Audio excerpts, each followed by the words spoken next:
ನನಗೆ ಕೂಡ ಹೇಳ್ತಾ ಇದ್ದಾರೆ, ಗಂಡನನ್ನು ಅವನು ಪಾಪದವನು, ಇವ್ರು ಯಾರ ಜೊತೆ ಇರ್ತಾನೆ. ಆಮೇಲೆ ಗಿರೀಶ್ ಮಟ್ಟನವರಿಗೆ ನನ್ನನ್ನು ಕಟ್ಟಿಕೊಟ್ಟಿದ್ದಾರೆ. ಮಹೇಶ್ ತಿಮ್ಮರಿಗೆ ನಮ್ಮ ದೇವರಂತ ಅಣ್ಣ ಅವರಿಗೆ ನನ್ನ ಕಟ್ಟಿಕೊಟ್ಟಿದ್ದಾರೆ. ಮನೆಗೆ ಸೌಜನ್ಯ ನಿಲಯ ಅಂತಲೇ ಹೆಸರಿಟ್ಟಿದ್ದೀರಾ. 2 ವರ್ಷ ಹಿಂದೆ ಕಟ್ಟಿರೋದು. 26 ಇದೆಲ್ಲ ಹಣ ಎಲ್ಲ ಬಂದವರು ಅವರ ಒಂದು ಪೂಜೆಗೆ ಅಂತ ನಮ್ಮ ಹೆಸರಲ್ಲಿ ಒಂದು ಪೂಜೆ ಮಾಡಿ ಅಲ್ಲಿ ಪೂಜೆ ಮಾಡಿ ಅಂತ ಹಣ ಎಲ್ಲ ಇಟ್ಕೊಂಡು ಹೋಗ್ತಾರೆ. ಹೊಲ ಉಡುಪಿದು ಇವತ್ತಿನವರೆಗೂ ತನಿಖೆ ಆಗಿಲ್ಲ. ನಾವು ಕೊಟ್ಟ ಉಡುಪನ್ನೇ ಅಲ್ಲಿ ತನಿಖೆಗೆ ಇಟ್ಕೊಂಡಿದ್ದಾರೆ. ಆಮೇಲೆ ಕಾಲೇಜಲ್ಲಿ ಚಾಕ್ಲೇಟ್ ಎಲ್ಲ ಇದ್ರೆ ತಂದು ಕೊಡ್ತಿದ್ಲು ನಮಗೆ. ನಿನ್ನ ಮಗಳನ್ನ ಯಾರಾದ್ರ ಜೊತೆ ಕಳಿಸು, ಹಣ ಮಾಡಿದ್ದಾಳೆ. ಕಲರ್ ಆಗ್ತಾ ಇದ್ರು. ಒಂದು ಕಲ್ಲರ್ ಬೆಲ್ಟ್ ಹಾಕೋದು. ನಾವು 9th ಅಲ್ಲಿ ಓದ್ತಾ ಇದ್ವಲ್ಲ, ಸಣ್ಣ ಮಕ್ಳು ಇದ್ವಿ ಆಗ. ನಾವು ಬಿಡ್ತಾ ಇರ್ಲಿಲ್ಲ, ನಾವು ಮನೆಯಲ್ಲೇ ಇದ್ವಿ ಅವಾಗ ಫುಲ್. ಸೌಮ್ಯ, ಸೌಜನ್ಯ, ಸೌಂದರ್ಯ, ಸೌಹಾರ್ದ. 4 ಜನ, 4 ಹೆಣ್ಣು 1 ಗಂಡು. ಈ CC ಕ್ಯಾಮರಾದೆಲ್ಲ ಫುಟೇಜ್ಗಳನ್ನು ತೆಗೆದು ನಮ್ಮ ಹೋರಾಟಗಾರರು ಯಾರ್ಯಾರಲ್ಲಿದ್ದರು ಇವೆಲ್ಲ ನಾನು ಕಲಿಸ್ತೇನೆ. ನೋಡಿ, ಇಂಥವ್ರಿಗೆ ಬಂದಿದ್ದಾರೆ, ಇಂಥವ್ರದ್ದು ಪರಿಚಯ ಉಂಟಂತ ಅವರು ಹೇಳಿದ್ದಾರೆ. ಅದೇ ನಮ್ಮ ಮನೆಗೆ ಬರುವವರೆಲ್ಲ ಮಾನಸಿಕವಾಗಿ ಇಲ್ಲಿ ಬರ್ತಾ ಇದ್ದಾರೆ. ಇವತ್ತು ಅಂತಲ್ಲ, 11 ವರ್ಷ ಮುಂಚೆ ಕೂಡ ಸಡನ್ನಾಗಿ ಬಂದ. ಅಲ್ಲಿ ಬಂದು ಗಾಡಿ ಇಲ್ಲಿ ಪಕ್ಕನೇ ನಿಲ್ಲಿಸಿ ಒಳಗೆ ಬರಲಿಕ್ಕೆ ಇದು ನೋಡಿದೆ. ಅವಾಗ ತಮ್ಮ ಕೇಳಿದ, ಯಾರು ನೀನು, ಎಲ್ಲಿಂದ ಬಂದಿದ್ದೀಯ, ಯಾಕೆ ಈ ರೀತಿ ಬಂದೀಯ ಅಂತ. ಅಷ್ಟು ಚಂದದ ನನ್ನ ಮಗಳನ್ನು ಕಲ್ಕೊಂಡು ನನಗೆ ಜೀವದಲ್ಲಿ ಆಸೆ ಇಲ್ಲ, ಆದರೆ ನನಗೆ ನ್ಯಾಯ ಸಿಗಬೇಕು. ಮನೆಯಲ್ಲಿ ಅತ್ತೆ ಮಾವ ಮಕ್ಕಳು ಇಷ್ಟು ಜನ ನಾವಿದ್ದೇವೆ. ನಾನೇನಕ್ಕೆ ಹಳೆ ಮನೆ ತೋರಿಸಿ ಅಂತ ಹೇಳಿದರೆ, ನೀವು ಹೇಳಿದ್ರೆ ಇವಾಗ ಒಂದು ಉದಾಹರಣೆ ಕೊಟ್ರಿ. ಸಹಜವಾಗಿ ಜನಗಳಿಗೆ ಹಂಗೆ ಅನಿಸಿದೆ. ಏಕೆಂದರೆ ನಿಮ್ಮದು ಕನಸಿತ್ತು, ತುಂಬ ದಿನಗಳಿಂದ ಒಂದು ಮನೆ ಕಟ್ಟಬೇಕು, ಮಕ್ಕಳನ್ನ ಮದುವೆ ಮಾಡಬೇಕು, ಒಂದು ವಯಸ್ಸಿಗೆ ಬಂದಿದ್ದಾರೆ. 3 ಜನ ಸಾಲದಕ್ಕೆ ಹೆಣ್ಮಕ್ಳೆಲ್ಲ ಇದ್ದಾರೆ. ಒಬ್ಬರಾದ್ಮೇಲೆ ಒಬ್ಬರು ಜವಾಬ್ದಾರಿಗಳಿದೆ, ಅಳಿಯಂದ್ರು ಬರ್ತಾರೆ ಚಿಕ್ಕ ಮನೇಲಿ. ಯಾಕೆಂದರೆ ಸಮಾಜ ಬದಲಾದಂಗೆ ನಾವು ಬದಲಾಗಬೇಕಲ್ವಾ. ಕೂಡು ಕುಟುಂಬ, ಮನೆ ತುಂಬ ಮಕ್ಕಳು, ಹಿಂಗೆಲ್ಲ ಇದ್ದಾಗ ಮನೆಗೆ ಸೌಜನ್ಯ ನಿಲಯ ಅಂತಲೇ ಹೆಸರಿಟ್ಟಿದ್ದೀರಾ. 2 ವರ್ಷ ಹಿಂದೆ ಕಟ್ಟಿರೋದು, 26 ಜನವರಿಲಿ. ಓಕೆ, ಮನೆ ನೋಡೋಣ. ಮನೇಲಿ ಇವಾಗ ಯಾರೆಲ್ಲ ಇದ್ದೀರಾ? ಮನೆಯಲ್ಲಿ ಅತ್ತೆ ಮಾವ ಮಕ್ಕಳು ಇಷ್ಟು ಜನ ನಾವಿದ್ದೇವೆ. ಡೈಲಿ ಹಂಗಾರೆ ಎಷ್ಟು ಜನಕ್ಕೆ ಅಡುಗೆ ಮಾಡಬೇಕು ನೀವು? ಅಂದರೆ ನಾವು ಮನೇಲಿ ಎಷ್ಟು ಜನ ನಾವು ಇರ್ತೇವೆ ಅಷ್ಟು ಜನಕ್ಕೆ ಅಡುಗೆ ಮಾಡಿ, ಆಮೇಲೆ ಯಾರಾದರೂ ನೆಂಟರು ಇಷ್ಟರು ಹೀಗೆ ಬರ್ತಾರೆ, ಅವರಿಗೆ ಕೂಡ ನಾನು ಇಲ್ಲಿ ಅಡುಗೆ ಮಾಡಿ ಇಡ್ತೇನೆ. ಮಧ್ಯಾಹ್ನದ ಹೊತ್ತಿಗೆ ಬಂದರೆ ಅವರಿಗೆ ಸ್ವಲ್ಪ ದೇವರ ಪ್ರಸಾದ, ನಮ್ಮದಲ್ಲ ಅದು, ಅವರಿಗೆ ನಾವು ಊಟ ಹಾಕ್ತೇವೆ. ನಾವು ಬಂದವರಿಗೆ ಅಷ್ಟು ಅಡುಗೆ ನಾವು ಮಾಡ್ತಿರ್ತೇವೆ. ಓಕೆ, ಸಾಕಷ್ಟು ಜನ ಫೋಟೋಸ್ ಎಲ್ಲ ಮಾಡಿ ತುಂಬ ಜನ ಕೊಟ್ಟೆ, ಅದು ಫೋಟೋ ಎಲ್ಲ ಕೊಟ್ಟಿದ್ದೆ ಅದು. ಓಕೆ, ಪಾಪು ಮಗಳಿದೆ, ಇವಂದೆ ಪಾಪು.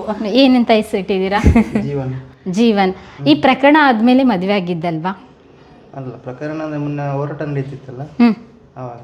ಅಂದರೆ ಹೋರಾಟ ಅದೇ ಸೌಜನ್ಯದ 2 ವರ್ಷ ಆಯ್ತು. 2 ವರ್ಷ ಆಯ್ತು. ನಿಮ್ಮ ಹೆಸರು? ರವಿ ಅಂತ. ನಾನು ಏನಕ್ಕೆ ಈ ಮಾತನ್ನು ಕೇಳ್ತಾ ಇದ್ದೀನಿ ಅಂತ ಹೇಳಿದರೆ, ಈ ರೀತಿಯಾದ ಪ್ರಕರಣ ಆದ ನಂತರ ಪ್ರತಿಯೊಬ್ಬರಿಗೂ ಅಯ್ಯೋ ಅವ್ರ ಮನೇಲಿ ಏನು ಹೆಣ್ಣು ತರೋದು ಹಾಗೆ ಹೀಗೆ ಅಂತ ಹೇಳಿರುತ್ತೆ. ಆದರೆ ನಿಮ್ಮ ಮನೋಭಾವನೆಗೆ ಒಂದು ಸೆಲ್ಯೂಟು. ಇದೇ ಮನೇಲಿ ಹೆಣ್ಣು ತೊಗೊಂಡು ಮದುವೆ ಆಗಿದ್ದೀರಲ್ಲ, ಈ ಮನಸ್ಥಿತಿ ನಿಮಗೆ ಬಂದಿದ್ದಾದ್ರೂ ಹೇಗೆ? ಇವಾಗಿನ ಜನ್ರೇಷನ್ ಹೇಳಿ. ನಾವು ಅಕ್ಕಪಕ್ಕದ ಊರಿನವರೇ, ನಮ್ಮದು ದೂರ ಏನೋ ಊರಲ್ಲ, ಹತ್ತಿರದಲ್ಲಿ ಮನೆ ಇರೋದು. ಮೊದಲಿಂದ ನಮಗೆ ಗೊತ್ತಿತ್ತು ಈ ವಿಷಯದೆಲ್ಲ. ನಿಮ್ಮ ಮನೆಯವರು ಅಪ್ಪ ಅಮ್ಮ ಎಲ್ಲ ಒಪ್ಪಿದ್ರು ಈ ವಿಷಯಕ್ಕೆ, ಏನು ಅಡ್ಡಿ ಆಗಲಿಲ್ಲ. ನೀವು ಸ್ನೇಹಿತರ ವಲಯದಲ್ಲಿ ಏನಂದ್ರು? ಏನೇನಿಲ್ಲ, ಒಳ್ಳೇದಾಯ್ತು ಅಂತ ಹೇಳಿದ್ದಾರೆ. ನಿಜವಾಗ್ಲೂ ನೀವು ದೇವತಾ ಮನುಷ್ಯ, ನಿಜವಾಗ್ಲೂ. ಯಾಕೆ ಅಂತ ಹೇಳಿದರೆ, ಈ ರೀತಿಯಾದ ಆಪಾದನೆಗಳಿದೆ ಮತ್ತು ಇವರಿಗೆಲ್ಲ ಇಷ್ಟೊಂದು ಥ್ರೆಟ್ಸ್ ಎಲ್ಲ ಇದೆ ಅಂತ ಹೇಳಿದರೆ, ಇದೇ ಮನೆಯಲ್ಲಿ ಹೆಣ್ಣು ತಗೊಂಡು ಒಂದು ಬಾಳನ್ನು ಕೊಟ್ಟಿದ್ದೀರಲ್ಲ, ನಿಜವಾಗ್ಲೂ ಗ್ರೇಟ್. ಏನು ಕೆಲಸ ಮಾಡ್ತೀರಾ ನೀವು? ಕನ್ಸ್ಟ್ರಕ್ಷನ್ ಮಾಡ್ತಾರೆ. ಓಕೆ, ಹಾಂ. ನಿಮ್ಮ ಮಡದಿ ಇದ್ದಾರೆ, ಒಳಗಡೆ ಇದ್ದಾರೆ. ಯಾವುದೇ ರೀತಿ ತೊಂದರೆ ಕೊಡ್ಲಿಕ್ಕೆ ಬರಲಿಲ್ಲ? ಇಲ್ಲ, ನಮಗೆ ತೊಂದರೆ ಏನೋ ಕೊಡ್ಲಿಕ್ಕೆ ಬಂದಿಲ್ಲ. ಆಪಾದನೆ ಮಾಡ್ತಾ ಇರೋದು ಒಂದು ಬಲಗ, ಅದು ಅವರೊಂದು ಬಲಗ ಉಂಟಲ್ಲ, ಅದು ಆಪಾದನೆ ಮಾಡ್ತಿದ್ದಾರೆ. ಒಳ್ಳೆಯ ಜನ ಏನು ಆಪಾದನೆ ಮಾಡ್ತಾ ಇಲ್ಲ. ನಮಗೆ ಗೊತ್ತಾಗ್ತದೆ ಯಾರು ಆಪಾದನೆ ಮಾಡ್ತಾರೆ, ಯಾರು ಕೆಟ್ಟ ಒಳ್ಳೆಯದನ್ನು ಬಯಸ್ತಾರೆ, ಅದು ನಮಗೆ ಗೊತ್ತುಂಟಾಗಿ. ಓಕೆ, ಇವನು ಕೂಡ ಹೋರಾಟಕ್ಕೆ ನಿಮ್ಮ ಅತ್ತೆ ಜೊತೆ ಎಲ್ಲ ಸಾಥ್ ಕೊಡ್ತಾ ಇದ್ದೀರಾ? ನೀವು ಹೊರಗಡೆ ಎಲ್ಲ ಹೋಗ್ತಾ ಇದ್ದೀರಾ, ಬರ್ತಾ ಇದ್ದೀರಾ ಅವ್ರ ಜೊತೆ ಎಲ್ಲ ಹೇಳಿ? ಇಲ್ಲಿ ದಿನನಿತ್ಯ ತುಂಬಾ ಜನ ಎಲ್ಲ ಬರ್ತಾ ಇರ್ತಾರೆ, ಹೋಗ್ತಾ ಇರ್ತಾರೆ. ಮದುವೆಗೆ ಎಷ್ಟು ಜನ ಬಂದ್ರು? ತುಂಬಾ ಜನ ಸೇರಿತ್ತಾ? ಹೇಗೆ ಏನು ನಿಮ್ಮ ಮದುವೆಗೆ? ಸೇರಿತ್ತು, ಒಂದು 800 ಜನ ತನಕ ಬಂದಿದ್ದಾರೆ. ಶಾಶ್ವತವಾಗಿ ಮದುವೆ ಆಯ್ತು, ಏನು ತೊಂದರೆ ಏನಾಗಿಲ್ಲ ಮದುವೆಗೆಲ್ಲ? ಇಲ್ಲ, ತೊಂದರೆ ಆಗಿಲ್ಲ. ಇವಾಗ್ಲೂ ಜೀವನಕ್ಕೂ ಏನು ತೊಂದರೆ ಆಗಿಲ್ಲ? ಕೊಲೆ ಬೆದರಿಕೆಗಳಾಗ್ಲಿ ಏನಾಗ್ಲಿ ಏನು ಬಂದಿಲ್ಲ, ಆರಾಮಾಗಿದ್ದೀರಾ? ನೀವು ಬಂದ್ಮೇಲೆ ಕನ್ಸ್ಟ್ರಕ್ಷನ್ ಆದದ್ದ ಇದು ಮನೆ? ಇಲ್ಲ, ಮೊದಲೇ ಆಗಿತ್ತು. ಅಂದ್ರೆ ಈ ಕನ್ಸ್ಟ್ರಕ್ಷನ್ ಪ್ಲಾನ್ ಎಲ್ಲ ಹಂಗಂದ್ರೆ ಅಮ್ಮವ್ರದನ? ಮಾವ ನೋಡಿ, ಅವಳು ಹೆಂಡತಿ ಸೌಂದರ್ಯ, ಅವಳು 3ನೇ ಮಗಳು ಇವಳು. ಏನು ಚೆನ್ನಾಗಿ ಹೆಸರಿಟ್ಟಿದ್ದೀರಾ, ಸೌಜನ್ಯ, ಸೌಂದರ್ಯ ಮತ್ತೆ ಸೌಮ್ಯ, ಸೌಜನ್ಯ, ಸೌಂದರ್ಯ, ಸೌಹಾರ್ದ. ಓ 4 ಜನ. 4 ಹೆಣ್ಣು 1 ಗಂಡು. ಓಕೆ, ತುಂಬ ಚೆನ್ನಾಗಿ ಹೆಸರಿಟ್ಟಿದ್ದೀರಾ. ಹೆಣ್ಮಕ್ಳು ಅಷ್ಟೇ ಮುದ್ದಾಗಿದ್ದಾರೆ. ನಾನು ಕೇಳಬೇಕು ಇವಾಗ ಸೌಂದರ್ಯ ಅವ್ರನ್ನ ಮಾತಾಡಿಸ್ತೀನಿ ಇವಾಗ. ಸೌಂದರ್ಯ, ಈ ಪ್ರಕರಣ ಆಯ್ತಲ್ಲ, ಆ ದಿನ ನೀವು ಮನೇಲೇ ಇದ್ರಾ? ನಾನು ಮನೇಲಿದ್ದೆ ನಾನು ಅವತ್ತು. ನಿಮಗೆಲ್ಲ ಅದು ಸೌಜನ್ಯ ಬಂದಿಲ್ಲ ಅಂತ ಹೇಳಿದಾಗ ನೀವು ನಿಮ್ಮ ತಾಯಿ ಜೊತೆ ಹುಡ್ಕಕ್ಕೆ ಹೋಗಿದ್ರೆ ಹೇಗೆ? ಇಲ್ಲ, ನಾವು 9th ಓದ್ತಾ ಇದ್ವಲ್ಲ, ಸಣ್ಣ ಮಕ್ಕಳಿದ್ವಿ ಆಗ. ನಮ್ಗೆ ಬಿಡ್ತಾ ಇರಲಿಲ್ಲ, ನಾವು ಮನೆಯಲ್ಲೇ ಇದ್ವಿ ಅವಾಗ ಫುಲ್. ಓಕೆ. ನಮಗೆ ಆಮೇಲೆ ಬೆಳಗ್ಗೆ ಗೊತ್ತಾಗಿರೋದು ಅಕ್ಕನ ವಿಷಯ, ಸಂಜೆ ಹೇಳಿದ್ದು ನಮಗೆ. ಬೆಳಗ್ಗೆ ಗೊತ್ತಾದಾಗ ಮನೇಲಿ ತುಂಬ ಸಾಕಷ್ಟು ಜನ ಸೇರಿದ್ರು ಅಥವಾ ನೀವು ನಿಮ್ಮ ತಾಯಿ ಅಷ್ಟೇ ಇದ್ದಿದ್ದ? ನನ್ನ ತಾಯಿ, ಅಕ್ಕ ಎಲ್ಲ ಇಲ್ಲ, ಜನ ಇದ್ರು, ನಾವು ಫ್ಯಾಮಿಲಿ ಎಲ್ಲ ಇದ್ರು. ಮತ್ತೆ ಈ ರೀತಿ ಆದಾದ ನಂತರ ನಿಮ್ಮ ಕ್ಲಾಸಲ್ಲಿ ನಿಮ್ಮ ಸ್ನೇಹಿತರು, ಅದ್ರ 9th ಸ್ಟ್ಯಾಂಡರ್ಡ್ ಹುಡುಗಿ ಬೇರೆ, ನೀವು ಏನೆಲ್ಲ ಮಾತಾಡ್ತಾ ಇದ್ರು, ಹೇಗೆ ಏನು? ಎಲ್ಲ ಅಳ್ತಾ ಇದ್ರು ಅದ್ರ ಸ್ಟೋರಿ ಕೇಳಿ. ಅಂದರೆ ಹೆಣ್ಮಕ್ಳಿಗೆ ಇನ್ನೂ ರಕ್ಷಣೆ ಇಲ್ವಲ್ಲ ಅಂತ ಹೇಳ್ತಾ ಇದ್ರು. ನೀವು ನಡೆದೇ ಹೋಗ್ತಾ ಇದ್ದೀವಿ? ನಡ್ಕೊಂಡು ಹೋಗ್ತಾ ಇದ್ವಿ. ಸ್ಕೂಲ್ಗೆ ಎಷ್ಟು ದೂರ ಆಗ್ತಾ ಇತ್ತು ಇಲ್ಲಿಂದ ಸ್ಕೂಲ್ಗೆ? 3 ಕಿಲೋಮೀಟರ್ ಆಗ್ತಾ ಇತ್ತು. ಓಕೆ. ಅಂದರೆ ಅಕ್ಕ ಡೈಲಿ ನೀವು ಸ್ಕೂಲಿಂದ ಬರೋನಷ್ಟರೊಳಗಡೆ ಬರ್ತಾ ಇದ್ರು, ಮುಂಚೆನೆ ಬಂದಿರ್ತಾ ಇದ್ರು ಅಕ್ಕ ಸೌಜನ್ಯ? ಬರ್ತಾ ಇದ್ರು ಬೇಗನೆ. ಓಕೆ. ಅಕ್ಕ ನಿಮಗೆಲ್ಲ ಹೋಮ್ವರ್ಕು ಅದೆಲ್ಲ ಹೇಳ್ಕೊಡ್ತಾ ಇದ್ರು. ಕ್ಲಾಸ್ ಅಂದರೆ ಟೀಚರ್ ಯಾವ ಥರ ಕ್ಲಾಸ್ ಮಾಡ್ತಾರೆ ಅವಳು ಅದೇ ಥರ ಹೇಳ್ತಾ ಇದ್ಲು ನನಗೆ. ಓಕೆ. ಅಕ್ಟೋಬರಲ್ಲಿ ಆಗಿದ್ದಲ್ಲ, ಹಾಗಾದ್ರೆ ಶಾಲೆಗೆಲ್ಲ ರಜೆ ಹಾಕಿದ್ದುಂಟಾ ನೀವು ಸ್ವಲ್ಪ ದಿನ ಈ ಪ್ರಕರಣ ಆದಾಗ? ಅಕ್ಟೋಬರ್ ರಜೆ ಇತ್ತಲ್ಲ ಅವತ್ತು ಫುಲ್, ಓ, ಮಿಡ್ ಟರ್ಮ್ ರಜೆ. ಎಕ್ಸಾಮ್ ಆದ ತಕ್ಷಣ ರಜೆ ಇತ್ತು ನಮಗೆ. ಆ ಟೈಮಲ್ಲಿ ಅವಳದು ಘಟನೆ ಆಗಿರೋದು. ಅಕ್ಕನ ಪ್ರಕರಣ ಆದಾಗ ನಿಮಗೆ ಯಾವ ರೀತಿ ಕಿರುಕುಳ ಕೊಟ್ಟಿದ್ರು? ಆ ಥರ ಏನಿರಲಿಲ್ಲ ನಮಗೆ. ಸ್ಕೂಲಲ್ಲಿ ಅಂದರೆ ನಾನು ಕಾಲೇಜಲ್ಲಿ ಹೋಗ್ತಾ ಇದ್ದಾಗ ಅಲ್ಲಿ ಒಬ್ಬರು ಮನೆಯವರಿಗೆ ತೊಂದರೆ ಕೊಡ್ತಾಯಿದ್ರು. ನಾನು ಅಲ್ಲೇ ಹಾಲ್ಟ್ ಆಗಿದ್ದೆ ಅವಾಗ. ಅವ್ರಿಗೆ ತೊಂದರೆ ಕೊಡ್ತಾಯಿದ್ರು. ಆಮೇಲೆ ನಾನು ಇಲ್ಲಿಗೆ ಬರಲಿಕ್ಕೆ ಶುರು ಮಾಡಿದೆ. ಅಂದರೆ ಅವ್ರಿಗೆ ಗೊತ್ತಿತ್ತು, ಅಂದರೆ ಅವರು ಸಂಘದಲ್ಲಿದ್ದರು ಪಾಪ. ಹಾಗೆ ನಾನು ಸೌಜನ್ಯ ತಂಗಿ ಅಂತ ಅವ್ರಿಗೆ ಗೊತ್ತಾಯಿತು. ಸೊ ಅವ್ರಿಗೆ ಪ್ರಾಬ್ಲಮ್ ಮಾಡ್ತಾಯಿದ್ರು. ಆಮೇಲೆ ನಾನು ಮನೆಯಿಂದ ಬರಲಿಕ್ಕೆ ಶುರು ಮಾಡಿದೆ. Final year degree student, SLC ಹುಡುಗಿ ಥರ ಕಾಣಿಸ್ತಾ ಇದೆಯಾ? ಏನು ಕಾಂಬಿನೇಷನ್ ತೊಗೊಂಡಿರೋದು? ಯಾವ ಕಾಲೇಜು? ಓಕೆ. ಇಲ್ಲಿಂದ ಹೇಗೆ ಹೋಗ್ತೀರಾ? ನಡ್ಕೊಂಡಂತ ಇಲ್ಲ ಇವಾಗ? ಇಲ್ಲ, ಇವತ್ತು ಅವರೊಬ್ಬರು, ಇಲ್ಲಾಂದರೆ ಬಸ್ ಉಂಟು ನನಗೆ. ಓಕೆ, ಇವಾಗೆಲ್ಲ ಬಸ್ಸಿನ ವ್ಯವಸ್ಥೆ ಎಲ್ಲ ಇದೆ. ಓಕೆ. ಈ ಪ್ರಕರಣ ಆದಾಗ ನೀನು ಏನು ಓದ್ತಾ ಇದ್ದೆ? ನಾನು 4th ಸ್ಟ್ಯಾಂಡರ್ಡ್. ಓ, ನಿನಗೇನು ಗೊತ್ತಿರಲಿಕ್ಕಿಲ್ಲ ಹಾಗಾದರೆ? ಸ್ವಲ್ಪ ಗೊತ್ತಿತ್ತಾ? ಸ್ವಲ್ಪ ಏನು ಗೊತ್ತಿತ್ತು? ಅಂದರೆ ಅವಳು ಕಾಲೇಜಲ್ಲಿ ಚಾಕ್ಲೇಟ್ ಎಲ್ಲ ಇದ್ದರೆ ತಂದು ಕೊಡ್ತಿದ್ಲು ನಮಗೆ. ಮತ್ತು ನನ್ನನ್ನು ಎಂತ ಅಂಗನವಾಡಿ ಬಾಲವಾಡಿ ಕರ್ಕೊಂಡೋದು ಅವಳೇ, ಕರ್ಕೊಂಡು ಬರ್ತಿದ್ದದ್ದು ಅವಳೇ. ಓಕೆ. ಸಂಜೆ ಎಲ್ಲ ಅಷ್ಟೇ ಗೊತ್ತಿತ್ತು. ನೋಡಿ ಅಲ್ಲಿ 3ನೇ 4ನೇ ಮಗಳು. ಸೌಜನ್ಯನೇ ಸೇಮು. ಏನು ಹೆಸರು ನಿಮ್ಮದು? ಸೌಹಾರ್ದ. 4ನೇ ಮಗಳು ನೀವು. ಏನು ಓದ್ತಾ ಇದ್ದೀರಾ ಅಥವಾ ಕೆಲಸ ಮಾಡ್ತಾ ಇದ್ದೀರಾ? ಏನು ಕೆಲಸ ಮಾಡ್ತೀರಾ ಸರ್? ಅವ್ರಿಗೆ ಫ್ಯಾಷನ್ ಡಿಸೈನರ್, ಅದಕ್ಕೆ ತುಂಬ ಚೆನ್ನಾಗಿ ರೆಡಿಯಾಗಿ ಬಂದಿದ್ದೀರಾ. ಅಂದರೆ ಇಲ್ಲೇನೇ ಏನಾದರೂ ಬೋಟಿಗೆ ಏನಾದ್ರು ಇಟ್ಕೊಂಡಿದ್ದೀರಾ ಅಥವಾ ಹೇಗೆ? ಇಲ್ಲ. ಮತ್ತೆ ಎಲ್ಲಿ ಕೆಲಸ? ನಾವು ಉಜಿರೆಯಲ್ಲೇ. ಉಜ್ರಲ್ಲಿ ಡೈಲಿ ಹೋಗೋದು ಬರೋದು ಹೇಗೆ? ಬಸ್ಸಲ್ಲಿ? ಬಸ್ ವ್ಯವಸ್ಥೆ ಇವಾಗೆಲ್ಲ ಇದೆ. ಈ ಪ್ರಕರಣ ಆದಾಗ ನಿಮ್ಗೆ ಎಷ್ಟು ವರ್ಷ ಆಗಿತ್ತು? ಏನು ಓದ್ತಾ? ನಾನು 8ನೇ ಸ್ಟ್ಯಾಂಡರ್ಡ್ ಓದ್ತಿದ್ದೆ. ಓಕೆ. ಹೈಸ್ಕೂಲ್ ಹುಡುಗಿ? ಹೌದು. ನಿಮಗೆಲ್ಲ ಇದಾದ ನಂತರ ಏನಾದರೂ ನಿಮಗೂ ಕೊಲೆ ಬೆದರಿಕೆ ಆ ಥರ ಏನಾದ್ರು ಬಂತೇನಪ್ಪ? ಬಂದಿದ್ದೆಲ್ಲ ಮನೆಯವರಿಗೆ ಬಂದಿದೆ. ನಿಮಗೇನು? ನಮಗೆ ಸಹ ಬಂದಿದೆ. ನಾವು ಕಾಲೇಜೆಲ್ಲ ಹೋಗ್ತಿದ್ವಲ್ಲ, ಅವಾಗ ನಮ್ಮನ್ನು ಇದು ಮಾಡ್ತಿದ್ದು, ನಮ್ಮನ್ನೆಲ್ಲ ಗುರ್ತಿಡ್ತಿದ್ರು. ಹಾಗೆ ಮುಂಚೆ ಯಾರಿಗೂ ಗೊತ್ತಿರಲಿಲ್ಲ. ಈ ಪ್ರಕರಣ ಆದಮೇಲೆ ನೀವೇ ಸೌಜನ್ಯ ತಂಗಿ ಸ್ನೇಹವರು ಅಂತ ಎಲ್ಲ ಗೊತ್ತಾಗ್ಬಿಡ್ತು? ಗೊತ್ತಾಗಿದೆ, ಎಲ್ಲ ಮೀಡಿಯಾದಲ್ಲಿ ಬರ್ತಿತ್ತಲ್ಲ ಹಾಗೆ. ಓಕೆ, ಬನ್ನಿ ಇವಾಗ ನಾನು ಹೇಳ್ದಂಗೆ ಸೌಜನ್ಯ ಮನೆಯಲ್ಲಿ ಎಷ್ಟು ವಜ್ರ ವೈಡೂರ್ಯ ಚಿನ್ನ ಎಲ್ಲನೂ ಕುಸುಮಮ್ಮ ಅವರು ಎಷ್ಟು ಕಲೆಕ್ಷನ್ ಮಾಡಿದ್ದಾರೆ ಅಂತ ನಮ್ಮ ವೀಕ್ಷಕರಿಗೆ ತೋರಿಸ್ತೀನಿ. ಎಲ್ಲಿಟ್ಟಿದ್ದೀರಾ ಚಿನ್ನ? ಮಗಳ ಹೆಸರಲ್ಲಿ ಗೋಡೆ ಒಳಗಡೆ ಇಟ್ಟಿದ್ದೀರಾ? ನೋಡ್ತಾರಲ್ಲ ಅದಕ್ಕೋಸ್ಕರ ಗೋಡೆ ಒಳಗೆ ಇಟ್ಟಿದ್ದೇನೆ.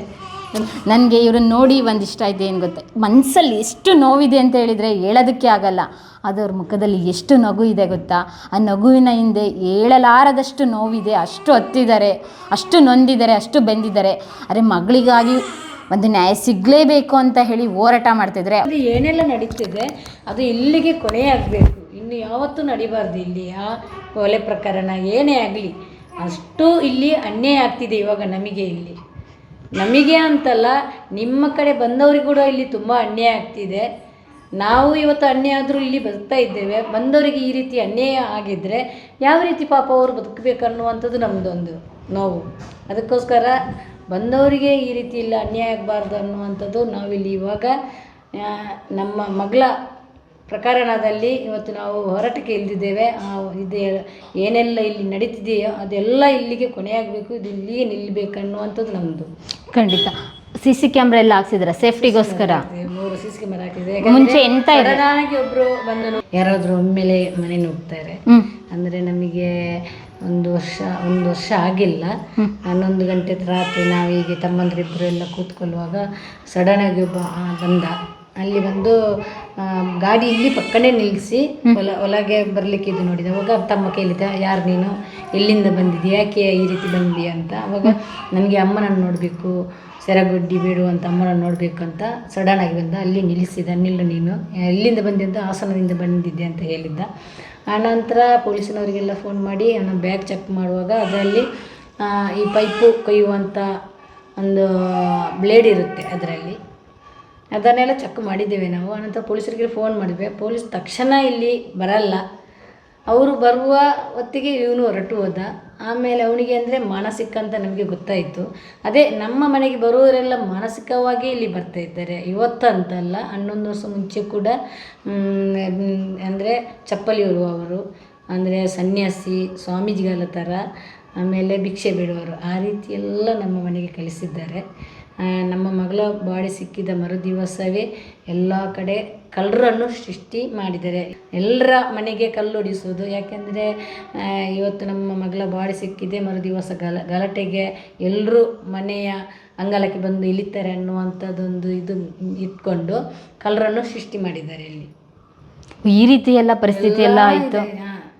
ಅದಕ್ಕೆ ನೀವು ಯಾವುದು ಬೇಡ ಅಂತ ಹೇಳಿ CC ಕ್ಯಾಮ್ರಾ ಹಾಕ್ಸಿದ್ರೆ? ಎಲ್ಲೆಲ್ಲ ಹಾಕ್ಸಿದ್ರ? ಇವಾಗ ಒಳ್ಳೆ ಕೆಲಸ ಮಾಡಿದ್ರೆ. ಎಂಟ್ರೆನ್ಸ್ ಅಲ್ಲಿ ಒಂದು ಮತ್ತೆ ಅಲ್ಲಿ ಸೌಜನ್ಯ ಕಡೆಗೆ ಯಾರೆಲ್ಲ ಹೋಗ್ತಾ ಇರ್ತಾರೆ, ಯಾವ ರೀತಿ ಎಲ್ಲ ಬಂದು ಅಲ್ಲಿ ಇದು ಮಾಡ್ತಾರೆ ಅನ್ನುವಂಥದ್ದು ಅಲ್ಲಿಗೆ ಒಂದು CC ಕ್ಯಾಮ್ರಾ ಹಾಕಿಸಿದೆ. ಆ ಥರ ವೇಷ ಮರೆಸ್ಕೊಂಡು ತುಂಬಾ ಜನ ಬರ್ತಾ ಇದ್ದಾರೆ. ಅವ್ನಿಗೆ ಕೇಳ್ಬೇಕಿತ್ತು ಅದೆಲ್ಲ ಏನು ತಂದಿದ್ದೆ ಅಂತ ಹೇಳ್ಬಿಟ್ಟು ನೀವು? ಅದು ತಮ್ಮಂದ್ರೆಲ್ಲ ಕೇಳಿದ್ರು. ನಾನು ಕೆಲಸಕ್ಕೆ ಹೋಗಿದ್ದೆ, ನನಗೆ ಅಮ್ಮನ ನೋಡ್ಬೇಕಂತ ನಾನು ತಕ್ಷಣ ಇಲ್ಲಿಗೆ. ಅಮ್ಮ ಅಂತ ಹೇಳಿದ್ರೆ ನಿಮ್ಮನ್ನ? ಓಕೆ. ಅಲ್ಲ, ನಾನು ಅವನು ಹಾಗೆ ಕೇಳಿದ್ದ. ಇವತ್ತು ಎಲ್ಲಿ ಕೂಡ ಹೋದ್ರು ಕೂಡ ನನಗೆ ನ್ಯಾಯ ಸಿಗ್ಬೇಕಂತ ಒಂದು ಸೆರಗುಡ್ಡಿ ಬೇಡ್ತಾ ಇದ್ದಾರೆ, ಅವರನ್ನು ನನಗೆ ತಕ್ಷಣ ನೋಡಬೇಕು ಅನ್ನುವಂಥದ್ದು. ಅಂದರೆ ಯಾರನ್ನು ಕೂಡ ನಂಬಲಿಕ್ಕೆ ಆಗಲ್ಲ. ಕರೆಕ್ಟ್. ಯಾವ ರೀತಿ ಕಲಿಸ್ತಾರಂತಲೇ ಗೊತ್ತಿಲ್ಲ. ಈಗ ರೀಸೆಂಟಾಗಿ ಮೊನ್ನೆ ಒಬ್ರು ಹೆಂಗಸು ಬಂದಿದ್ರು, ಅಂದರೆ ಡಿಸೆಂಬರ್ ಅಕ್ಟೋಬರಲ್ಲಿ ಒಬ್ಬರು ಬ್ಯಾಂಗ್ಳೂರಂತೆ, ಅವರು ಮೈಸೂರು ಹೋಗೋರು. ಇಲ್ಲಿ ಹೆಂಗಸು ಮತ್ತು ಒಬ್ಬ ಗಂಡಸು ಬಂದ. ನಾನು ಅವತ್ತು ಮನೆಯಲ್ಲಿ ಇರಲಿಲ್ಲ, ಉಜಿರೆಗೆ ಹೋಗಿದ್ದೆ. ಅಲ್ಲಿಂದ ಬರುವಾಗ 8 ಗಂಟೆ ತನಕ ಆಗಿದೆ ರಾತ್ರಿ. ನೀವು ಹೋಗಿ ಅಂತ ಹೇಳಿದ್ದೆ. ಅವಾಗ ಅವರು ಹೋಗಿಲ್ಲ, ನಾನು ಬರೋ ತನಕ ಕಾದಿದ್ರು ಇಲ್ಲಿ. ಆಮೇಲೆ ಬಂದು ಕುಳಿತು ತುಂಬ ಹೇಳಿದರು, ನಿಮಗೆ ನ್ಯಾಯ ಸಿಗಬೇಕಿದ್ರೆ ನೀವು ನಿಮ್ಮ ಮಗಳ ಬಾಡಿ ಎಲ್ಲಿ ಸಿಕ್ಕಿದೆಯೋ ಅಲ್ಲಿಂದ ಒಂದು 27 ಲಿಂಬಿದ ಹುಲಿ ಇಟ್ಕೊಂಡು ಅಲ್ಲಿಂದ ಇಲ್ಲಿ ತನಕ ಜಜ್ಜಿಕೊಂಡು ಬರಬೇಕು. ಆಮೇಲೆ ನೀವು ಅಲ್ಲಿಂದ ಆ ಮಗಳ ಬಾಡಿ ಸಿಕ್ಕಿದ ತೋಡಿ ಇದೆ, ಅಲ್ಲಿಂದ ನೀರು ತಂದು ಇಲ್ಲಿ ಪೂಜೆ ಮಾಡಬೇಕು. ಆ ರೀತಿ ಎಲ್ಲ ನನಗೆ ಅಂಥವರೆಲ್ಲ ಬರ್ತಾ ಇದ್ದಾರೆ. ಅದಕ್ಕೆ ನಾನೊಂದು ಪ್ರಶ್ನೆ ಗೆಲ್ಲಿದೆ, ಬಂದರೆ ಸರಿ, ನಿಮ್ಮನ್ನು ನಂಬುದು ನಾನು ಹೇಗೆ? ನಾನು ಯಾರನ್ನು ಕೂಡ ನಂಬಲಿಕ್ಕೆ ಸಾಧ್ಯ. ಯಾವ ರೀತಿ ಕಲಿಸ್ತಾರೆ ಅಂತ ನಮಗೆ ಮಾತ್ರ ಗೊತ್ತಿಲ್ಲ, ನಿಮಗೆ ಗೊತ್ತಿಲ್ಲ. ಇಲ್ಲ, ನನ್ನನ್ನು ನಂಬಿ ನಾನು ನಿಮ್ಮ ಪರವಾಗಿ ಬಂದಿದ್ದೇನೆ ಅಂತ ಹೇಳಿ. ಅದಕ್ಕೆ ನಾನು ಏನಂದರೆ, ನಮ್ಮ ಮನೆಗೆ ಯಾರು ಕೂಡ ಬಂದರೂ ಕೂಡ ನಾನು ಅಣ್ಣನಿಗೆ ಮೇಸೆಟ್ಟಿ ತಿಮರೋಡಿಗೆ ಫೋನ್ ಮಾಡ್ತೇನೆ. ಆಮೇಲೆ ಅವರ ಮನೆಗೆ ನಾನು ಕಳಿಸ್ತೇನೆ. ನೋಡಿ, ಇಂಥವ್ರು ಬಂದಿದ್ದಾರೆ ಅಣ್ಣ, ನಾನು ಹೇಳ್ತೇನೆ ಇವರಿಗೆ, ನೀವು ಹೋಗಿ ತಿಮರೋಡಿಯವರ ಮನೆಗೆ ಹೋಗಿ ಈ ಮಾತನ್ನು ನನ್ನ ಹತ್ರ ನಾನು ನನ್ನ ತಿಮರೋಡಿ ಮೇಸೆಟ್ಟಿದವರು ಏನು ಹೇಳ್ತಾರೆ ಆ ರೀತಿ ನಾನು ನಡೆದುಕೊಂಡು ಬರುವಾಗಲು. ಯಾಕೆಂದರೆ ಇವತ್ತು ನಿಮಗೆ ಜೀವಂತವಾಗಿ ಇರಿಸೋದಕ್ಕೆ ಅವರೇ ಕಾರಣ ಅವರು. ಅದಕ್ಕೆ ಅವರ ಮಾತು ಕೇಳಿಕೊಂಡು ಯಾವುದಕ್ಕೂ ನಾನು ಇಳಿತೇನೆ. ಅಲ್ಲಿಗೆ ಹೋಗಿ ಅಂತ ಕೇಳಿದಕ್ಕೆ, ಇಲ್ಲ ನಾನು ಇನ್ನೊಂದು ಸಲ ಬರ್ತೇನೆ, ನನಗೆ ಮೈಸೂರಿಗೆ ಹೋಗಬೇಕಂತ ಆ ಹೆಂಗಸು ಹೇಳಿದ್ದಾರೆ. ಆಮೇಲೆ ನಾನು ಯಾವುದನ್ನು ಮಾಡಿಲ್ಲ, ಅಂದರೆ ನನಗೆ ಇವರ ಮೇಲೆ ನಂಬಿಕೆನೇ ಇರಲಿಲ್ಲ. ನಾನು ಈ CC ಕ್ಯಾಮರಾದೆಲ್ಲ ಫುಟೇಜ್ಗಳನ್ನು ತೆಗೆದು ನಮ್ಮ ಹೋರಾಟಗಾರರು ಯಾರ್ಯಾರೆಲ್ಲಿದ್ದರು ಇವೆಲ್ಲ ನಾನು ಕಳಿಸ್ತೇನೆ. ನೋಡಿ, ಇಂಥವ್ರಿಗೆ ಬಂದಿದ್ದಾರೆ, ಇಂಥವ್ರದ್ದು ಪರಿಚಯ ಉಂಟಂತ ಅವರು ಹೇಳಿದ್ದಾರೆ, ನಿಮಗೆ ಎಲ್ಲಾದರೂ ಪರಿಚಯ ಉಂಟಾ ಅಂತ ಹೇಳಿ ಇದನ್ನೆಲ್ಲ ಎಲ್ರಿಗೂ ನಾನು ಹೋರಾಟಗಾರರಿಗೆ ಕಳಿಸಿದ್ದೇನೆ. ಓಕೆ. ಈ ರೀತಿಯಾಗಿ ಮುಂದಾಲೋಚನೆ ಮಾಡಿದ್ರಲ್ಲ, ನಿಜವಾಗ್ಲೂ ಇರಬೇಕು. ಇಲ್ಲ ಅಂತ ಹೇಳಿದ್ರೆ ಎಲ್ಲಿ ಸೇಫ್ಟಿ ಇದೆ? ಯಾವ ವೇಷದಲ್ಲಿ ಯಾರು ಬರ್ತಾರೆ ಅಂತೇಳಿ? ಯಾರು ಬಂದರೂ ಕೂಡ ನಾನೇ ಮುಂದೆ ಹೋಗಬೇಕು. ಮಗ ಇರಲ್ಲ, ಹೆಣ್ಮಕ್ಳು ಯಾರೂ ಇರಲ್ಲ, ನಾನೇ ಮುಂದೆ ಹೋಗಿ ಅವರನ್ನು ಮಾತಾಡಿಸ್ಬೇಕು. ಅದಕ್ಕೋಸ್ಕರ ನಾನು ಇದನ್ನೆಲ್ಲ ಏನಾದರೂ ಕೂಡ ನನಗೆ ಏನೇ ಆಗಲಿ ನನಗೆ ಆ ಹೆದರಿಕೆ ಇಲ್ಲ. ಯಾಕೆಂದರೆ ನಾನು ಯಾವತ್ತೂ ಮುಂದೆ ಇಟ್ಟ ಹೆಜ್ಜೆ ಹಿಂದೆ ತೆಗೆಯೋಲ್ಲ.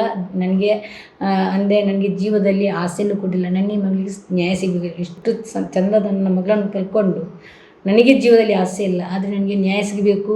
ಇಂಥ ಒಂದು ಅನ್ಯಾಯ ನನ್ನ ಮಗಳಿಗೆ ಆದ ಅನ್ಯಾಯ ಇನ್ನೊಂದು ಮಗುವಿಗೆ ಆಗಬಾರ್ದು. ನಾನು 13 ವರ್ಷ ಇವತ್ತು ನೋವು ತಿಂತಾ ಇದ್ದೇನೆ. ಆ ನೋವು ಇನ್ನೊಂದು ತಾಯಿ ತಿನ್ನಬಾರ್ದು ಅನ್ನುವಂಥ ಒಂದು ಹೋರಾಟ ಮಾಡ್ತಾ ಇದ್ದೇನೆ. ಯಾವುದಕ್ಕೂ ಬೆದರದೆ ಇವತ್ತು ಹೋರಾಟ ಮಾಡ್ತಾ ಇದ್ದೇನೆ. ಅದಕ್ಕೋಸ್ಕರ ಯಾರು ಬಂದರೂ ಕೂಡ ನಾನೇ ಮುಂದೆ ಹೋಗ್ತೇನೆ. ಅಂದರೆ ಅಲ್ಲಿಂದ ನಿಂತು ಇವಾಗ ಕೇಳ್ತಾ ಇದ್ದೇನೆ ನಾನು, ಎಲ್ಲಿಂದ ಬಂದ್ರಿ, ಯಾರೆಲ್ಲ ಬಂದಿದ್ರಿ ಅಂದರೆ ನನಗೆ ಬರುವಾಗಲೇ ಗೊತ್ತಾಗುತ್ತೆ ಅವರು ಯಾವ ರೀತಿಯಲ್ಲಿ ಇರ್ತಾರೆ, ನಮ್ಮ ಪರವಾಗಿ ಇರ್ತಾರಾ, ಅವರ ಪರವಾಗಿ ಬರ್ತಾರಾ ಅಂತ ನನಗೆ ಗೊತ್ತಾಗುತ್ತೆ. ಆವಾಗ ನಾನು ಅವರು ಮಾತಾಡಿಸ್ತೇನೆ. ತಾಯಿ ಮನೆಗೆ ಬಂದನು ಅವನ ಕಾರನ್ನು ನೋಡಿ ಗೊತ್ತಾಯಿತು, ಇವನು ನಮ್ಮ ಪರವಾಗಿಲ್ಲ, ಇವರು ಅವರ ಪರವಾಗಿ ಇರ್ತಾನೆ ಅಂತ ಹೋಗಲಿ ನಂಗೆ ಗೊತ್ತಾಯಿತು. ಆವಾಗ ಪ್ರಶ್ನೆ ಕೇಳುವಾಗ ಕೂಡ ನನಗೆ ಗೊತ್ತಾಗಿದೆ. ನಾನು ಅಲ್ಪ ಸ್ವಲ್ಪ ನನಗೆ ಏನು ಅನ್ಯಾಯ ಆಗಿದೆ, ನನ್ನ ಮಗಳಿಗೆ ಯಾವ ರೀತಿ ಅನ್ಯಾಯ ಆಗಿದೆ ಅದನ್ನು ಎಲ್ಲ ರೀತಿಯಲ್ಲಿ ಅವನಿಗೆ ಹೇಳಿದ್ದೇನೆ. ಅವರು ಹೆಸರು ಕೂಡ ಅವನ ಹತ್ರ ಹೇಳಿದ್ದೇನೆ. ಆನಂತರ ನನ್ನ ಮಾತು ಅವನು ನಂಬಲಿಲ್ಲ. ನಮ್ಮ ತಂದೆ ಅವರು ಕೂಡ ಹೇಳಿದ್ದಾರೆ, ಅವ್ರದ್ದು ಸ್ವಲ್ಪ ಸರಿಯಾಗಿದೆ ಅಂತ ಹೇಳ್ಕೊಂಡು ಆಮೇಲೆ ಹೋಗಿ ಬೇರೆಯೇ ತಿರುಗಿಸಿ ಎಲ್ಲ ಇದು ಮಾಡಿ ಹಾಕಿದ್ದಾನೆ. ಅದಕ್ಕೆ ಏಕೆಂದರೆ ನಮಗೆ ಇವಾಗಲೂ ಸ್ವಲ್ಪ ಹೆದರಿಕೆ, ಅವನ ಥರ ಯಾರಾದರೂ ಬಂದರೆ. ಕರೆಕ್ಟ್, ಅನುಮಾನ ಪಡೋದ್ರಲ್ಲಿ ಏನು ತಪ್ಪೇನಿಲ್ಲ, ಯಾಕೆಂದ್ರೆ ನಿಮ್ಗೆ ಆ ರೀತಿಯಾಗಿ ಅನುಭವಿಸಿದ್ದೀರಲ್ಲ, ಹಾಗಾಗಿ ಅದಕ್ಕೋಸ್ಕರ ಯಾರು ಬಂದರೂ ಕೂಡ ನಾನು ಈಗ ಯೂಟ್ಯೂಬರ್ಸ್ ಕೂಡ ಬಂದರೂ ಕೂಡ ಯಾವ ಊರು ವಿಚಾರಿಸಿದ್ರೆ ಪರವಾಗಿ ಇದ್ದೀರಾ ಅಲ್ಲ ನಮ್ಮ ಪರವಾಗಿದ್ದೀರಾ ಅಂದ್ರೆ ನಮ್ಗೆ ಅಷ್ಟು ಹೆದರಿಕೆ ಆಗುತ್ತೆ. ಅಂದ್ರೆ ನಾವು ಇವತ್ತು 13 ವರ್ಷ ಹೋರಾಟ ಮಾಡ್ತಿದ್ದೇವೆ, ನಾವು ಒಬ್ಬರಲ್ಲ ಎಷ್ಟೋ ಜನ ಸೇರಿದ್ದಾರೆ, ಅವರಿಗೆ ನೋವಾಗಬಾರ್ದು. ನಾವು ಹೇಳುವಂತ ಯಾವುದೋ ಒಂದು ಮಾತು ಕೂಡ ಇವತ್ತು ಒಂದು ಅದರಲ್ಲಿ ತಪ್ಪಿದ್ರೆ ಅದನ್ನು ಇಟ್ಕೊಂಡು ಇವರು ದೊಡ್ಡದಾಗಿ ಮಾಡ್ತಾರೆ. ನಮಗೆ ತುಂಬಾನೇ ಏನೇನೆಲ್ಲ ತುಂಬಾ ಇದೆ. ನಾನು ನನ್ನ ಮಕ್ಕಳನ್ನು ಯಾರ ಜೊತೆ ಕಲಿಸ್ತೇನೆ, ಅವರು ಇಷ್ಟು ದಿವಸ ಅವನ ಜೊತೆ ಇದ್ದಾನೆ. ಮತ್ತು ಗಿರೀಶ್ ಮಠನ ಮಕ್ಕಳಿಗೆ ಈ ರೀತಿ ಹೇಳ್ತಾ ಇದ್ದಾರೆ, ಮೈಸೂರು ತಿಮ್ಮರಡಿಯವರ ಮಕ್ಕಳಿಗೆ ಹೇಳ್ತಾ ಇದ್ದಾರೆ. ಅದು ಯಾವುದನ್ನು ಕೂಡ ಹೇಳ್ತಿಲ್ಲ, ನನಗೆ ಕೂಡ ಹೇಳ್ತಾ ಇದ್ದಾರೆ. ಗಂಡನನ್ನು ಅವನು ಪಾಪದವನು, ಇವರು ಯಾರ ಜೊತೆ ಇರ್ತಾನೆ. ಆಮೇಲೆ ಗಿರೀಶ್ ಮಠನವರಿಗೆ ನನ್ನನ್ನು ಕಟ್ಟಿಕೊಟ್ಟಿದ್ದಾರೆ. ಮೈಸೂರು ತಿಮ್ಮರಡಿ ನಮ್ಮ ದೇವರಂತ ಅಣ್ಣ ಅವರಿಗೆ ನನ್ನ ಕಟ್ಟಿಕೊಟ್ಟಿದ್ದಾರೆ. ಅದನ್ನು ಕೂಡ ನಾನು ಯಾವುದನ್ನು ತಲೆಗೆ ಹಾಕಿಲ್ಲ. ನನಗೆ ನ್ಯಾಯ ಮಾತ್ರ ಬೇಕು ಅಂತ ನಾನು ಇವತ್ತು ಹೋರಾಟ ಮಾಡ್ತೇನೆ. ನನಗೆ ತುಂಬ ನಾನು ಮಾಡಿದ ಕೆಲಸ ಅದು ಎಲ್ಲ ನನಗೆ ಬಂದಿದೆ. ಅದಕ್ಕೆ ನಾನೀಗ ಅವರು ಗಿರೀಶ್ ಭಟ್ರು ಹೇಳ್ತಾ ಇದ್ದೇನೆ, ಅಮ್ಮ ನೀವು ಯಾವುದನ್ನು ತಲೆಗೆ ಹಾಕೋಬಿಡಿ, ಏನೇ ಹೇಳಿ ಅವರು ನಮಗೆ ಒಂದು ದಿವಸ ಅಂತ ಇರುತ್ತೆ, ನ್ಯಾಯ ಸಿಗುತ್ತೆ ಖಂಡಿತ. ಅನಂತರ ನಾವು ನೋಡುವ ಅಂತ ಅವರು ಕೂಡ ಪಾಪ ಪ್ರಶ್ನೆ ಹೇಳಿದ್ದಾರೆ. ಅಂದರೆ ಅಂಥ ಹೋರಾಟಗಾರರ ಅವರಿಗೆ ನನ್ನನ್ನು ಕಟ್ಟಿಕೊಟ್ಟಿದ್ದಾರೆ ಅಂದರೆ ಅವರು ಪಾಪ ಹೇಗೆ ಇರಲಿ. ನಾನಂತೂ ಅದನ್ನು ಕೇಳಿ ಸಾಕಾಗಿದೆ. ಅವರು ಪಾಪ ಇವತ್ತು ಮೊನ್ನೆ ಬಂದವರು ಗಿರೀಶ್ ಮಠರವರು ನಮಗೆ ಬಂದದ್ದು ದೇವರು ಬಂದಾಗೆ ಆಗಿದೆ. ನಮ್ಮ ಜೊತೆ ಮತ್ತೊಬ್ಬರು ಹೆಂಗಸಿದ್ದಾರೆ ಪ್ರಸನ್ನ ರವಿ ಅಂತ, ಅವರಿಗೆ ತುಂಬ ಇದು ಮಾಡಿದ್ದಾರೆ. ಅವರಿಗೆ ಒಂದು ಮಗ ಗಂಡ ಇದ್ದಾರೆ, ಅವರಿಗೆ ಕೂಡ ತುಂಬಾ ಇದು ಮಾಡಿದ್ದಾರೆ. ಅವಳ ಜೊತೆ ಹೋಗ್ತಾನೆ, ಇವನ ಜೊತೆ ಹೋಗ್ತಾನೆ, ಮಲಗ್ತಾಳೆ, ಆ ರೀತಿ ಅವರಿಗೆ ಕೂಡ ಮಾನಸಿಕವಾಗಿ ಕುಗ್ಗಿಸುವುದು ನಮ್ಮನ್ನು. ಅದು ಯಾರು ಕೂಡ ಅದನ್ನು ತಲೆಗೆ ಹಚ್ಚಿಕೊಳ್ಳಲಿಲ್ಲ, ಯಾರು ಕೂಡ. ಅವರು ಪ್ರಸನ್ನವರು ಅವರಿಗೆ ತಕ್ಕಂತೆ ಉತ್ತರ ಕೊಟ್ಟಿದ್ದಾರೆ. ನಾನು ಯಾವುದು ಮತ್ಕುಲ ಇವತ್ತು ಕೂಡ ಯಾರಿಗೂ ಉತ್ತರ ಕೊಟ್ಟಿಲ್ಲ. ಯಾಕಂದರೆ ಅವರಿಗೆ ಎಷ್ಟು ಹೇಳಲಿಕ್ಕೆ ಆಗೋದಷ್ಟು ಹೇಳಿ, ಅವರು ಬಾಯಿಗೆ ಬಂದು ಏನೇ ಹೇಳಲಿ, ನಾನು ಹೋರಾಟದಲ್ಲಿ ಮಾತ್ರ ನನಗೆ ನ್ಯಾಯ ಸಿಗಬೇಕು ಅಷ್ಟೇ. ನಾನೀಗ ಇವಾಗಲೂ ಇದ್ದೇನೆ. ಏನು ಓದಿರೋದು ನೀವು? ನನಗೆ ಅಂದರೆ ನಾನು ಚಿಕ್ಕವರಿಗಂದರೆ ನಾನು ಸ್ಕೂಲ್ ಬಿಡಿಸಿದ್ದಾರೆ, 4ನೇ ಕ್ಲಾಸಿಗೆ ಕಲಿಸಿ ಅಷ್ಟಿಂದ ನಾನು ಬಿಡಿಸಿದ್ದಾರೆ. ಈ ಲೆವೆಲಿಗೆ ಮೆಂಟಲಿ ಸ್ಟ್ರಾಂಗ್ ಇದ್ದೀರಲ್ಲ, ಅದಕ್ಕೆ ಕೇಳಿದೆ. ಅದು ಏನಂದರೆ ಗೊತ್ತು ನೋವಿದೆ, ಆದ್ರೂ ಈ ಲೆವೆಲಿಗೆ ಸ್ಟ್ರಾಂಗ್ ಇದ್ದೀರಲ್ಲ, ಇಷ್ಟೊಂದು ಟಾರ್ಚರು, ಇಷ್ಟೊಂದು ಪಾಪ ಅವ್ರಿವ್ರಿಗೆ ನಿಮಗೆ ಸಂಬಂಧ ಕಲ್ಪಿಸ್ತಾರೆ. ಯಾವುದೇ ಒಂದು ಹುಡುಗಿಗಾದ್ರೂ ತಡ್ಕೊಳಕ್ಕಾಗಲ್ಲ, ಏನೇ ಕಷ್ಟ ಇರ್ಬೋದು, ಒಂದು ತುಪಾಸ ಇರ್ಬೋದು, ಆದರೆ ಬೇರೆಯವ್ರ ಜೊತೆ ಒಂದು ಸಂಬಂಧ ಕಲ್ಪಿಸ್ತಾರಲ್ಲ, ಅದು ಅವ್ರ ಕ್ಯಾರೆಕ್ಟರ್ ಡ್ಯಾಮೇಜ್ ಮಾಡೋದು, ಅಲ್ಲೇ ಹೆಣ್ಮಕ್ಳನ್ನ ಕುಗ್ಸೋದು. ಅದು ಬಿಟ್ಟರೆ ಇನ್ನೆಲ್ಲೂ ಬಗ್ಸಕ್ಕಾಗಲ್ಲ ಹೆಣ್ಮಕ್ಳನ್ನ. ಯಾಕೆಂದರೆ ಅವಳು ಎಷ್ಟೇ ಬಡವೆ ಆಗಿರ್ಬೋದು, ಎಷ್ಟೇ ಶ್ರೀಮಂತೆ ಆಗಿರ್ಬೋದು, ಏನು ಬೇಕಾದ್ರೂ ತಡ್ಕೊಡ್ತಾಳೆ ಒಬ್ಳು ಹೆಣ್ಮಕ್ಳು. ಬೇರೆಯವ್ರ ಜೊತೆ ಕಂಪ್ಯಾರಿಸನ್ ಮಾಡಿ ಬೇರೆಯವ್ರಿಗೆ ಸಂಬಂಧ ಕಲ್ಪಿಸ್ತಾರಲ್ಲ, ಅದನ್ನ ತಡ್ಕೊಳಕ್ಕಾಗಲ್ಲ. ಇಲ್ಲ, ನನಗೆ ಅದು ತಡಿಲಿಕ್ಕೆ ಆಗೋದಿಲ್ಲ. ಯಾಕೆಂದರೆ ನಾನು ಅದನ್ನು ಬಿಟ್ಟು ಇವತ್ತು ನನ್ನ ಮಗಳು ಸೌಜನ್ಯ ಯಾವತ್ತು ಇವತ್ತು ಈ ರೀತಿ ಆಗಿದ್ದಲ್ಲ, ನನಗೆ ಅವಳಿ ಶಕ್ತಿ ಕೊಟ್ಟಿದ್ದಾಳೆ. ಇವತ್ತು ನೀವು ಏನು ಮಾತಾಡಲಿಕ್ಕೆ ಹೋಗಬೇಡಿ ಅಮ್ಮ, ನಿಮ್ಮದು ಏನೊಂದು ಮಾತಿದ್ದದು ಮಾತ್ರ ನೀವು ಆ ಮಾತನ್ನು ಕೊಡಿ ಅವರಿಗೆ. ಅವರು ಹೇಳಿದ ಮಾತಿಗೆ ನೀವು ಯಾವುದಕ್ಕೂ ತಲೆ ಕೆಡಿಸ್ಬಿಡಿ, ಅವಳೇ ನನಗೆ ಶಕ್ತಿ. ಅದಕ್ಕೋಸ್ಕರ ನಾನು ಯಾವುದನ್ನು ತಲೆಗೆ ಹಚ್ಚಿಲ್ಲ.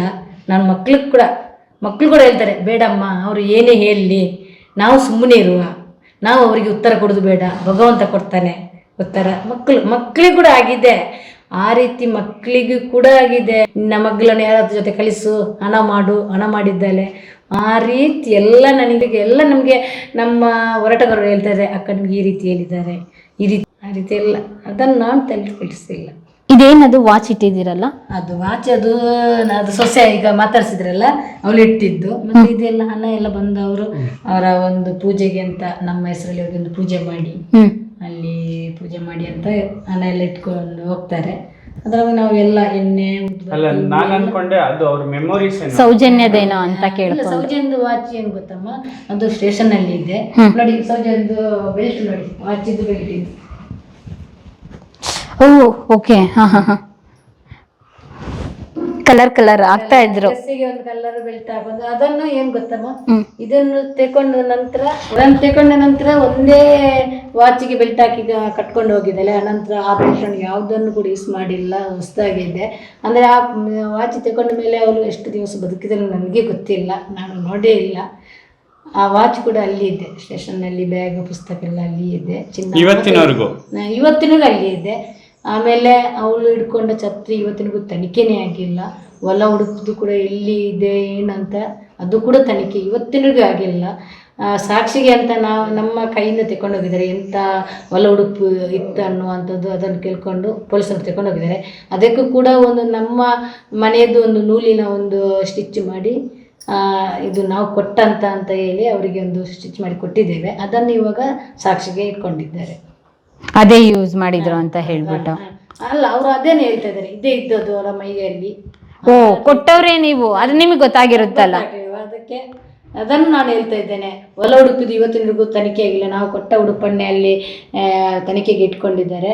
ಆಮೇಲೆ ಛತ್ರಿ ಕೂಡ ಇವತ್ತಿನವರೆಗೂ ತನಿಖೆ ಆಗಿಲ್ಲ, ಎಲ್ಲಿ ಏನಾಗಿದೆ ಅಂತ ಛತ್ರಿದು ತನಿಖೆ ಆಗಿಲ್ಲ. ಎಲ್ಲ ಯೂಟ್ಯೂಬಲ್ಲಿ ನಾನು ಹೇಳ್ತಾ ಇದ್ದೇನೆ ಇವಾಗಲೂ ಕೂಡ.